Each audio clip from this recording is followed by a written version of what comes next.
દર્શક મિત્રો, આપ સૌને મારા નમસ્કાર। આજના વિડીયોમાં જે વાર્તા પ્રસંગ રજૂ કરેલ છે તે એક મા વિનાની દીકરીનો પ્રસંગ છે અને સામાજિક પારિવારિક પ્રસંગ છે, જે આવા બનાવો સમાજમાં અનેક ઘર પરિવારોમાં બનતા રહે છે। ખૂબ જ સમજવાલાયક પ્રસંગ છે, માટે હું આપ તમામને આગ્રહ કરીશ કે વિડીયોના અંત સુધી જોડાઈ રહેજો। પસંદ આવે તો લાઇક કરીને મિત્ર સર્કલમાં શેર કરજો અને ચેનલને સબસ્ક્રાઈબ નથી કરેલ તો હું માગણી તો કરીશ કે સબસ્ક્રાઇબ બટન પર પ્રેસ કરો અને બાજુમાં આપેલ બેલ આઇકન પર પ્રેસ કરો, જેથી આવતા દરેક વિડીયોની નોટિફિકેશન તમને મળતી રહે। મોહન નામનો એક સજ્જન વ્યક્તિ ગામમાં રહેતો હતો। મોહનને એક પુત્રી હતી જેનું નામ સવિતા હતું। સવિતાની માનું બાળપણમાં જ અવસાન થઈ ગયું હતું, તેથી મોહને તેની દીકરી સવિતાને માનો પ્રેમ મળી રહે એ હાટુ બીજા લગ્ન કર્યા, પરંતુ સવિતાની બીજીમાં સારી સાબિત ન થઈ। તેની બીજીમાં સવિતાને ઘરનું બધું જ કામ કરાવતી અને તેની સગી દીકરી કાવ્યાને બિલકુલ કામ ન કરાવતી। એક દિવસ સવિતા તેના રૂમમાં બેસી અને ભણી રહી હતી, ત્યારે તેની સાવકીમાં રસોડામાં ગઈ અને બૂમ પાડી કે સવિતા તો શું કરે છે? સવિતાએ જવાબ આપ્યો કે હું આવું છું માં। પછી સવિતા રસોડામાં ગઈ અને તેની માને પૂછે છે કે માં, તમે મને કંઈ કહેતા હતા? એટલે એની માં કહે છે કે હા દીકરી, સવારથી ચોપડીમાં મોં રાખીને શું ફાયદો થશે? થોડા સમય પછી તારા પિતાજી ઓફિસે જશે અને કાવ્યા કોલેજ જશે, તો હવે તારું ભણવાનું છોડ અને મને કામમાં મદદ કર। તે સવિતા કહે છે કે હા માં, બોલો શું કામ કરું? પછી સાવકીમાં સવિતાને આદેશ આપે છે કે શાકભાજીને સારી રીતે ધોઈને કાપી લે અને પછી ભાત 2 વખત ધોઈ દાળ ભાત અને શાક રોટલી બનાવી લે।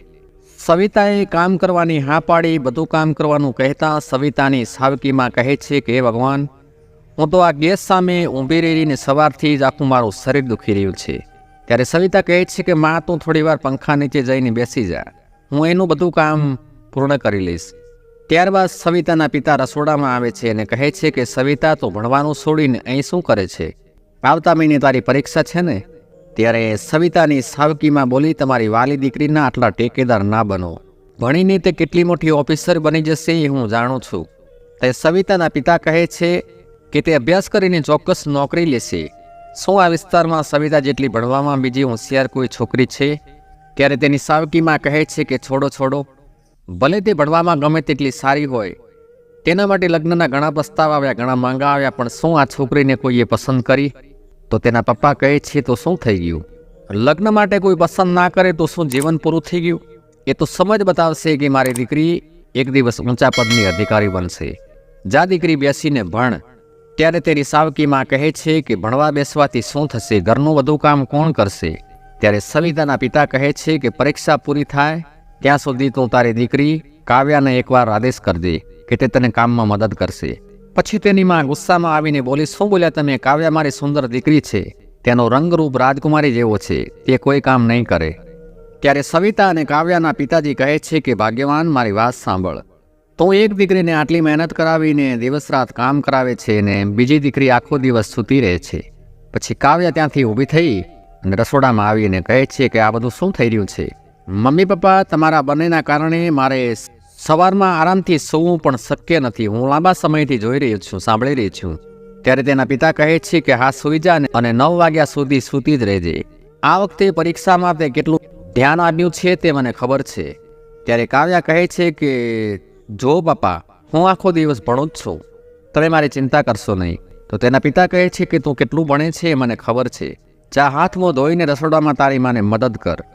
કાવ્યા એના અંદાજમાં અંગ્રેજીમાં જવાબ આપે છે અને કહે છે કે તમે શું સમજો છો, હું ઘરનું કામ કરીશ? ત્યારે તેના પિતા કહે છે કે હા, તું કામ કેમ નહીં કરે? તારી મોટી બહેન આટલા દિવસોથી કામ કરતી હતી, તેની પરીક્ષા પૂરી થાય ત્યાં સુધી તું આ બધું કામ કરીશ। ત્યારે કાવ્યા કહે છે, માં જોયું કે પપ્પા મને કેવી રીતે ધમકાવે છે? ત્યારે તેની માં કહે છે કે તારા પપ્પાની વાતમાં ધ્યાન ન લે, આ ઘર મારું હોવાથી મારા કહેવા મુજબ જ થશે।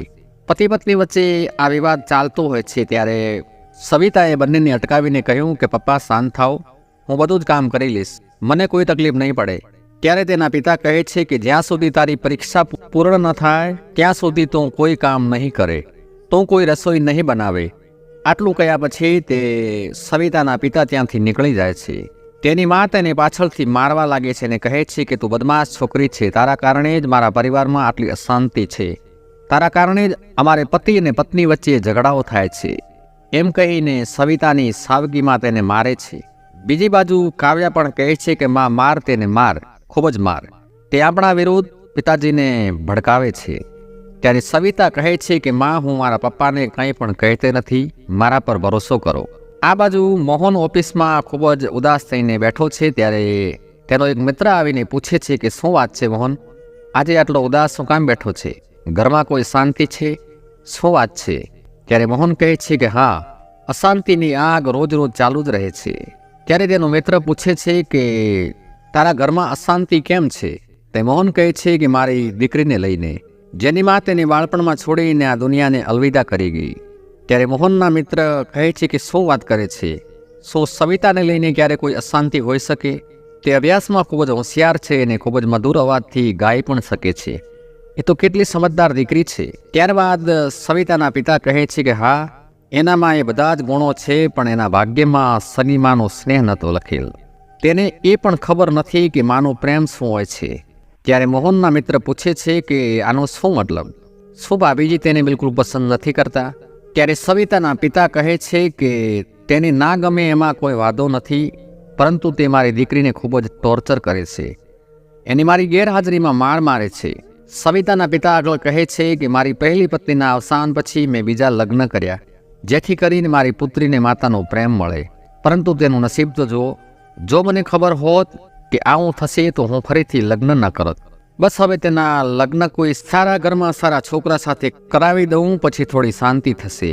ત્યારે તેનો મિત્ર કહે છે કે જો તેના લગ્ન કરાવવા માંગતા હોય તો તમને કોણ રોકે છે? ત્યારે સવિતાના પિતા કહે છે કે અરે મને કોણ રોકી શકે, પણ તેનો રંગ થોડો કાળો છે ને, સવિતામાં રંગરૂપનો અભાવ છે. ત્યારે તેનો મિત્ર કહે છે કે અરે ભાઈ, જો તે થોડી શ્યામ હોય તો શું થઈ ગયું? તે ખૂબ જ સંસ્કારી ને સમજુ છે, શિક્ષણમાં પણ અવ્વલ નંબર છે. ત્યારે સવિતાના પિતા કહે છે કે હું પણ પહેલાં એવું જ વિચારીને નિશ્ચિત હતો, પરંતુ લોકો ફક્ત તેના રંગ પર જ અટકી જાય છે. અને પછી તેમનો મિત્ર કહે છે કે જો તમે સહમત છો તો મારી નજરમાં ખૂબ જ એક સારો છોકરો છે, સારું ઘર છે. તે કોમ્પ્યુટર એન્જિનિયર છે અને નોકરી કરે છે. તેમને દહેજમાં પણ કાંઈ નથી જોઈતું. એ ઘરમાં માત્ર મા અને દીકરો જ રહે છે. તારી દીકરી ખૂબ જ સુખી રહેશે. પછી સવિતાના પિતા કહે છે કે તમે જે કહો છો તે મારા માટે આકાશના ચંદ્ર જેવું છે, પણ તે છે કોણ? ત્યારે તેમનો મિત્ર કહે છે કે તે મારો પોતાનો ભત્રીજો છે. તેથી હું એમ નથી કહેતો કે છોકરો લાખોમાં એક છે. શું તમે લગ્ન માટે તૈયાર છો? હા, તો લગ્ન એક જ મહિનામાં કરવા પડશે. મારો ભત્રીજો અમેરિકા રહે છે. 1 મહિના પછી તે પાછો અમેરિકા જશે.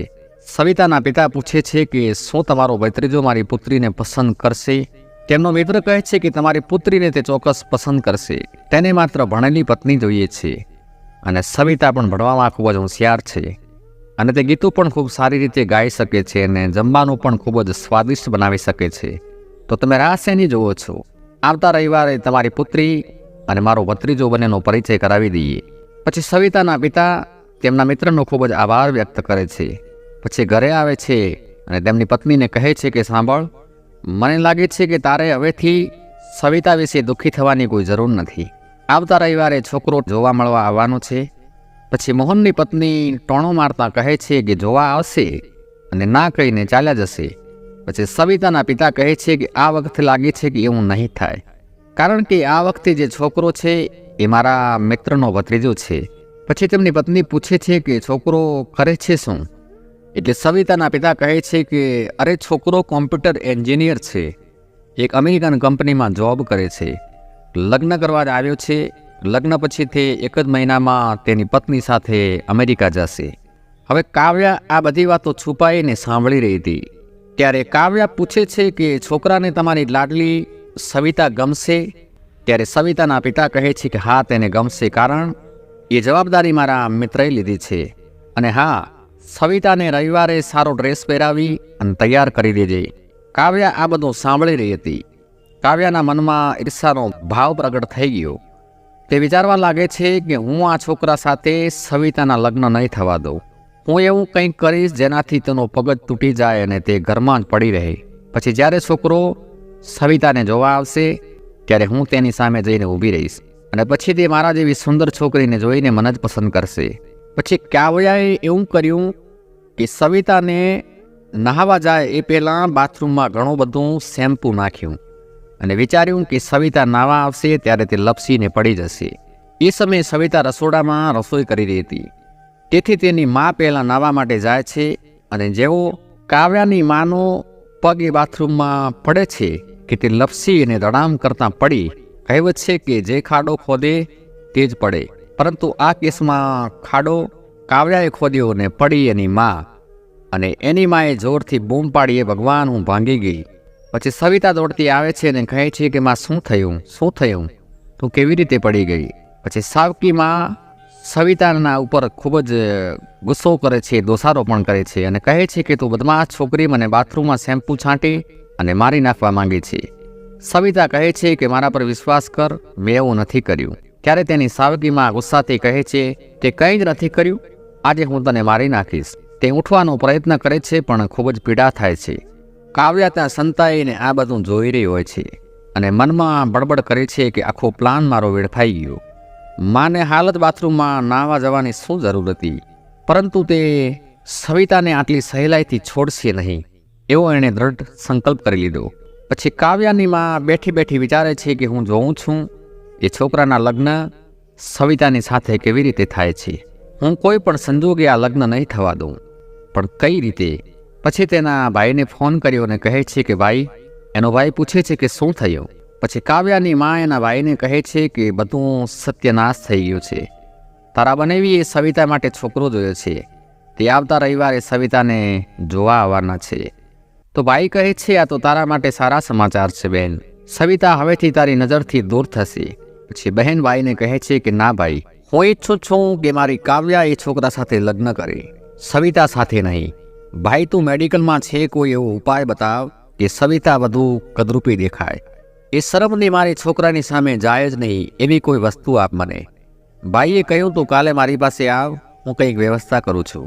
બીજા દિવસે સવિતાની સાવકીમાં એના ભાઈ પાસેથી કેમિકલ સોલ્યુશન નામની પ્રોડક્ટ લાવે છે અને એના ભાઈએ એને સમજાવી દીધું હતું કે આને શેમ્પૂ કહી અને સવિતાને બાલમાં લગાવવાનું કહી દેજે, આનાથી મસ્તકના બધા જ વાળ તરત નષ્ટ પામશે. એ લઈને સવિતાની સાવકીમાં સવિતાના રૂમમાં જાય છે અને સવિતાને કહે છે કે બેટી, હું તને કહેવા આવી છું કે આજે સાંજે છોકરો ને તેના પરિવારજનો તને જોવા આવશે. તને ભગવાનના આશીર્વાદથી કેટલા સુંદર વાળ મળ્યા છે, તું તારા માથાના બાળની જરાય કાળજી નથી રાખતી. તારા બધા વાળ કેવી રીતે ગૂંચવાઈ ગયા છે. પણ પાછળથી કાવ્યા આ બધું છુપાઈને સાંભળી રહી છે અને મનમાં વિચાર કરે છે કે અરે આ શું, માં તો સવિતાને વહાલ કરી રહી છે. કાવ્યાને એ ખબર નહોતી કે તેની માએ શું કાવતરું ગોઠવ્યું હતું. સાવકીમાં સવિતાને કહે છે કે દીકરી, કોઈ સામાન્ય શેમ્પૂ લગાવવાથી કામ નહીં ચાલે. જો હું તારા માટે ખાસ હર્બલ શેમ્પૂ લઈને આવી છું, આનાથી તારા વાળ ધોઈ લે, તારા વાળ ચમકવા લાગશે. જમાઈ આવીને તને જોશે એટલે તરત જ તને પસંદ કરી લેશે. માટે આ શેમ્પૂ રાખ, આજ માથું ધોવામાં આનો ઉપયોગ કરજે. કાવ્યા બધું સાંભળતી હતી અને મનમાં વિચાર કરવા લાગી કે સાવકી દીકરી પરણીને અમેરિકા જવાની છે, એટલે સાવકી દીકરી માટે આટલો પ્રેમ, હવે તો એ હર્બલ શેમ્પૂ હું જ ઉપયોગ કરીશ. પછી સવિતા રસોઈ કરવા માટે રસોડામાં જાય છે અને કાવ્યા પાછળથી જોવે છે કે સવિતા રસોડામાં રસોઈ કરી રહી છે. આ તકનો લાભ લઈને તે સવિતાના રૂમમાં જાય છે અને કાવ્યાએ ટેબલ પર હર્બલ શેમ્પૂ પડ્યું હતું તે લઈ અને એની જગ્યાએ બીજું શેમ્પૂ મૂકી દીધું. કાવ્યા ફટાફટ સવિતા પહેલાં નાવા માટે બાથરૂમમાં ઘૂસી ગઈ અને શેમ્પૂથી થોડી જ વારમાં કાવ્યાના બધા જ બાલ નષ્ટ પામ્યા. તે ટકલી બની ગઈ. જોર જોરથી બૂમો પાડવા લાગી કે આ શું થઈ ગયું, મારા બાલ નષ્ટ થઈ ગયા. માં, તું આ કયું શેમ્પૂ લાવી હતી? કાવ્યાનો અવાજ સાંભળીને તેની માં લંગડાતી ગઈ, બાથરૂમમાં ગઈ, દરવાજો ખોલ્યો અને જોયું ત્યાં તેના પગ નીચેથી દર્દી સરકી ગઈ. કાવ્યાની માં ગુસ્સાથી કાવ્યાને કહેવા લાગી તે આ શેમ્પૂને હાથ કેમ લગાવ્યો? આ તો મેં સવિતા માટે લાવ્યું હતું કે જેથી એ ટકલી થઈ જાય. સવિતા શરમથી છોકરાની સામે જાય નહીં ને તારો નંબર લાગી જાય. પાછળ પેલા સવિતાના પિતા બધી વાતો સાંભળી ગયા. તેમણે ગુસ્સામાં આવીને ધિકાર વ્યક્ત કર્યો કે શરમ કર, શરમ. સવિતાના લગ્ન રોકવા આ હદ સુધી જઈશ એ તો મેં ક્યારે કલ્પના પણ નહોતી કરી. હવે બંને ભોગવો, તમારા કરેલા તમને જ આડે આવ્યા. સાંજે છોકરો અને એના પરિવારવાળા સવિતાને જોવા આવ્યા. સવિતા એમને પસંદ આવી અને થોડા દિવસોમાં લગ્ન લેવાનો નિર્ણય કર્યો. કાવ્યા અને એની માને હવે પોતાના કરેલા પર પસ્તાવા સિવાય બીજો કોઈ વિકલ્પ નહોતો. ખાડો ખોદે એ જ પડે એ કહેવત ખોટી નથી. આ પારિવારિક વાર્તા પ્રસંગ તમને પસંદ આવ્યો હશે? પસંદ આવ્યો તો લાઈક કરજો, વિડીયોને શેર કરજો. ખૂબ ખૂબ આભાર.